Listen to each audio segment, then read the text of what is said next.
Bismillahi walibni warohil kudus al-ilahul wahid. Demi nama Bapa, Putra, dan Rohul Kudus, ketiganya yang esa. Salam sahabat yang dikasih oleh Tuhan. Terima kasih buat teman-teman yang telah mendukung perkembangan channel ini dengan cara subscribe, like, komen, dan share. Tuhan memberkati kita.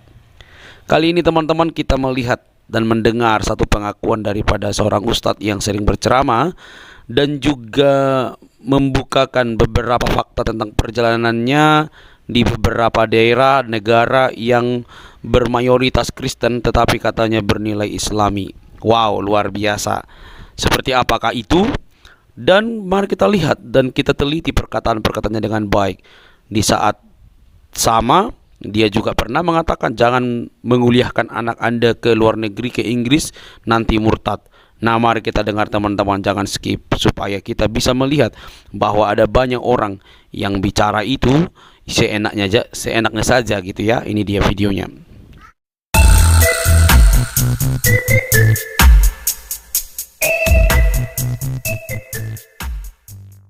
Pulang dari Inggris murtad, pulang dari Inggris murtad.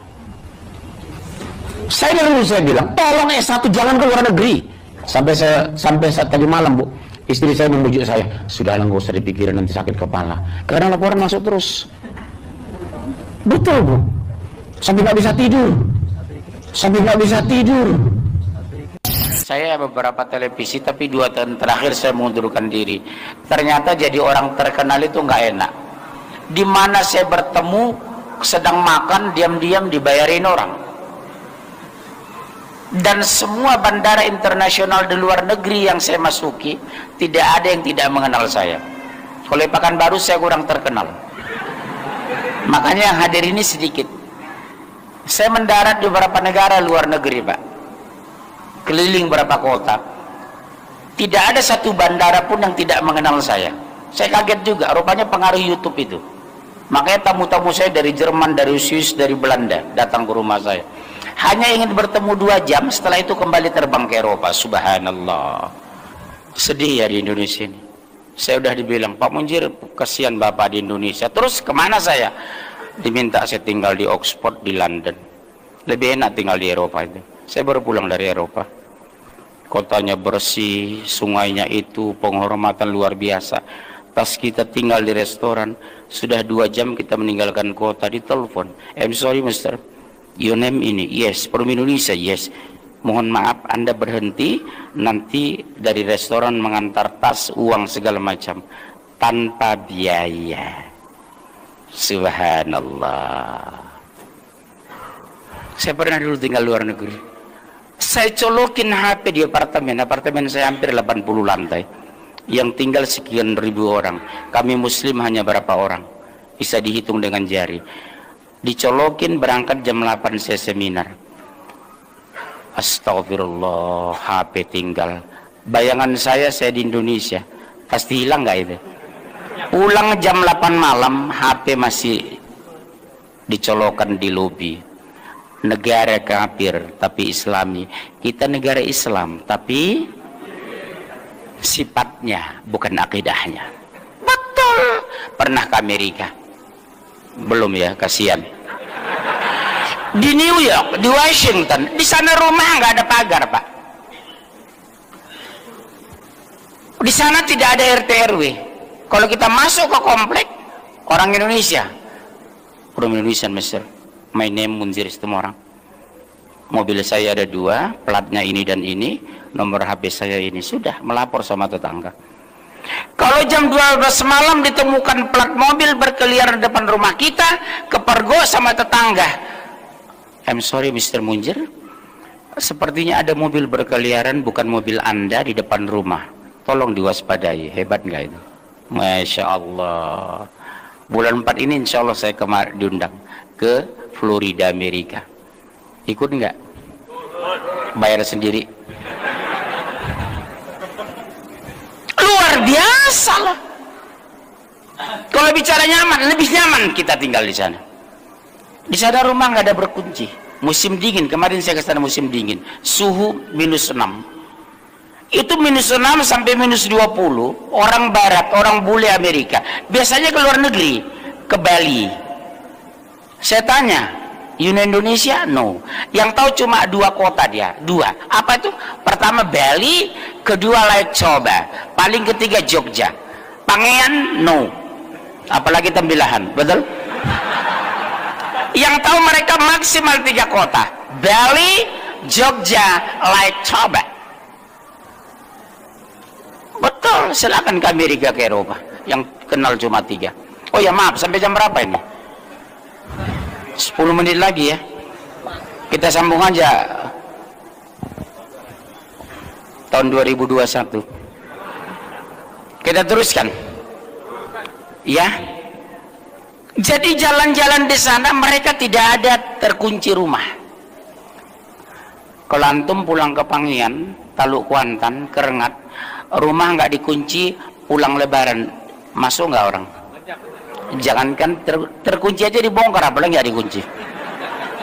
Masuk musim dingin Pak, suhu sangat dingin. Ya saya ceritakan dulu betapa buruknya kondisi kita hari ini.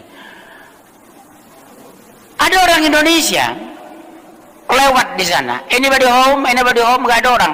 Karena kedinginan suhu bisa 10, 15, minus 15, dia buka pintu, terbuka, dia masuk karena kedinginan, dipakai pemanas di rumah. Orangnya nggak ada karena ada yang ke Bali, ada yang ke Thailand, ada yang ke Korea. Tiba-tiba habis musim dingin, 2 hari kemudian dia pulang, masuk ke rumah. Kaget orang Indonesia, ketakutan. Dia bilang, don't worry, no problem. Orang Indonesia nanya, Mister, I'm sorry, kenapa Anda meninggalkan rumah kondisi tidak terkunci? Apa kata orang-orang bule itu? Kebiasaan kami musim dingin ke luar negeri. Kenapa kami tidak kunci rumah? Sebab kalau ada orang luar yang mau di perjalanan kedinginan, bisa memakai pemanas di rumah kami. Kalau sampai kami kunci, kan kasihan mereka mati kedinginan. Subhanallah. Hebat nggak itu? Hebat nggak? Agamanya apa? Non-muslim, kafir. Apa agamanya? Non-mus, garis miring, jangan kenceng. Bagaimana menurut teman-teman tentang apa yang disampaikan oleh Ustadz ini? Di saat yang sama dia berkata dalam ceramah bahwa tidak boleh menguliahkan atau membuat sekolah anaknya di luar negeri nanti murtad karena merupakan pengalaman ketika pergi ke luar negeri justru malah murtad. Waduh, ini Ustadz terlalu banyak ini ya, terlalu banyak mengarang mungkin ya. Berarti kalau orang Islam tidak bisa kuliah di luar negeri, artinya mereka akan menjadi murtad dan mungkin mereka tidak diberi kesempatan untuk mengecap ilmu pengetahuan dengan baik. Bahkan mereka tidak diberi ruang untuk lebih lagi mengetahui dunia luar, bahkan ilmu-ilmu pengetahuan dan universitas-universitas terbaik yang ada di luar negeri yang mungkin juga mereka memiliki hak untuk ke sana. Jadi dari apa yang disampaikan Ustadz ini, karena takut murtad, jadi nggak boleh menguliahkan anak ke luar negeri. Wow, luar biasa. Ya, itulah sebabnya mungkin ya ada banyak kemunduran. Seterusnya teman-teman, agak kocak sih menurut saya ketika dia berkata bahwa dia pergi, tapi dia ini suka berceramah jalan-jalan ke luar negeri dan dia bisa menikmati daerah-daerah yang dikatakan dia kafir dengan berbisik non-muslim kafir. Tapi dia berkata bahwa nilai-nilai hidup mereka, peraturan-peraturan, tata krama dan juga kehidupan mereka itu bernilai Islami. Kan lucu teman-teman. Dia sebut negara kafir tapi perilakunya itu Islami. Kafir nih perilakunya Islami, itu gimana ya? Tetapi saya yang mau saya katakan kepada teman-teman, kepada umat muslim dan kepada ustadz, orang-orang Kristen itu faktanya memang baik kok. Kalau mereka sungguh-sungguh percaya kepada Tuhan Yesus, mereka pasti menampilkan yang baik, yang benar, yang suci. Karena itu perintah Tuhan. Jadi tidak usah kamu klaim nilainya Islami. Ya udah, saya setuju Islami lah. Tapi bahasamu itu kafir, tapi kamu punya apartemen dan segala macam di sana. Di negara kafir lagi, tapi di saat yang sama kamu melarang juga orang Islam untuk kuliah di sana takut murtad. Ini ada apa gitu ya? Teman-teman, mari kita melihat bahwa ada banyak mereka ini asal saja belum berpikir lebih jauh sudah asal nyaplok begitu ya. Dengan mudahnya dia berkata daerah non-Islam kafir gitu ya. Sedangkan di negara kita, negara yang mayoritas Islam, gimana keadaannya? Dan dia susah teman-teman gara-gara itu. Dia tidak tahu bahwa pengajaran Yesus Kristus itu bukan soal iman yang disifatkan sebagai personality atau personal, tetapi dia juga bagaimana memperlakukan orang lain. Makanya di mana orang Kristen yang sudah bertobat, pasti hidupnya bertetangga itu baik begitu. Tidak seperti yang lain, melarang rumah ibadat orang lain, teriak sana sini, melarang supaya umat agama lain tidak boleh bangun rumah ibadat, dilarang beribadah, ada orang lagi ibadah dibubarin. Tidak seperti itu. Orang yang sudah percaya kepada Yesus tidak memperlakukan seperti itu. Dia hidupnya lebih baik dan memberikan ruang kepada orang lain untuk bertindak baik. Jadi kalau ada pun kemudian orang-orang Kristen yang katanya orang Kristen tapi hidupnya tak bertobat, ya wajar saja. Bukankah Muslim seperti itu juga? Ada yang baik, tapi ada juga yang tidak baik gitu ya. Itu dalam tatanan masyarakat kita temukan. Tetapi apabila Anda berkata negara non-Islam kafir, tapi nilai peraturannya Islami, dari mana ceritanya itu? Ya, jadi Ustadz, yang baiknya kamu kutip jadi Islami, tetapi yang buruknya kamu katain kafir. Itu kan jelek banget cara berpikirmu. Artinya kamu bisa nikmati, tapi kamu bisa nilai, tapi kamu tubuh juga negara kafir gitu kan? Itu kurang tepat lah. Baiklah menilai orang lain, karena kamu juga kan kamu nikmati airnya di sana, makanannya di sana, atau apa saja kamu nikmati, udaranya kamu nikmati, begitu ya.